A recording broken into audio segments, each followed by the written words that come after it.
YouTuber અને big boss OTT વિજેતા Elvis યાદવનું નામ વિવાદોમાં ઘેરાયેલું રહે છે. તો તાજેતરમાં બિગ બોસ 18ની અંદર તેણે મીડિયાને પેડ કહ્યું હતું, જેના પછી તે ખૂબ ટ્રોલ થયો હતો. તો સાપણા ઝેરના કેસમાં પણ તેનું નામ સંડોવાયું છે. આ દરમિયાન હવે પીએફએ કાર્યકર અને રેવ પાર્ટીના કેસના સાક્ષી સૌરવ ગુપ્તાએ એલ્વિસ યાદવ સામે એફઆઈઆર નોંધાવી છે.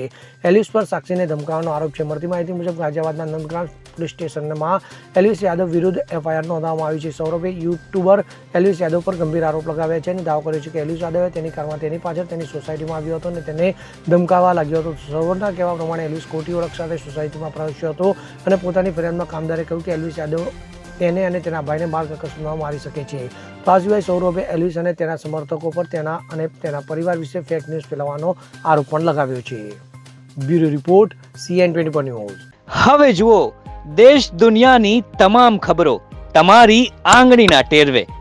ઉઠાવો મોબાઈલ અને Google Play Store પરથી ડાઉનલોડ કરો અમારી CN24 ન્યૂઝ મોબાઈલ એપ.